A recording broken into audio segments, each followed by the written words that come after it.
Staying with Jammu and Kashmir, but it's not just innocent civilians that are being targeted and losing their lives. A policeman was also shot dead and killed yesterday. Riyaz Ahmed Tokar, he died in a hospital, and there is a guard of honor that is being accorded to him by the Jammu and Kashmir police. His final rites will be conducted in a short while from now by his family.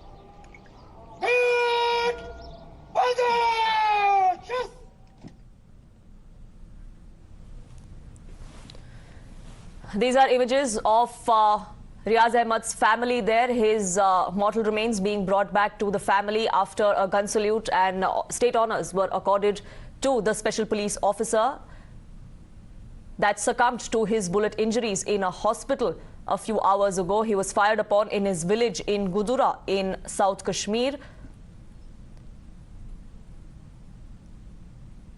An emotional final homecoming for the police officer there of the Jammu and Kashmir police. He chose to don the uniform to fight for the country. Unfortunately, he had to pay that price with his life.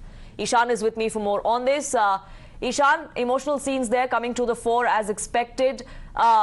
It is never easy, especially on parents, to see their young children come back home in coffins. But unfortunately, there are policemen, security forces that are under attack of Pakistani proxies. And this is just the latest of that particular instance.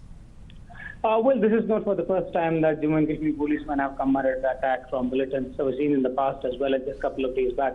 In Srinagar's, Alijan Road, there was a policeman who was on his way to his duty. He was shot multiple times in his head from a very close range using a pistol. And that seems to be the similar strategy because the DIG of South Kashmir, Abdul Jabbar, has said that there were two men who were on a bike, and when he was outside his house on a leave, he was shot at. Now, remember, there have been mounting attacks on security forces, civilians, and Kashmiri Pandits in the recent past. And that has been something which is worrying the administration because, administration, according to these Kashmiri Pandits, has failed them over the years. And now we are seeing that, policemen also being targeted. So over the years, there has been a spike in a couple of months in the number of attacks that have taken place from the security forces. Right. Now, how the security forces will be able to deal with it is something which one has to see. Right, Ishan, thank you so much for getting us that update there. We will, of course, keep a track of all that's transpiring in Jammu and Kashmir because it's security forces, it's innocent civilians, all of whom are under attack, unfortunately, from the Pakistani-based terror groups and their proxies here in Jammu and Kashmir. But India is going to be dealing with them with an iron hand, and that message is loud and clear.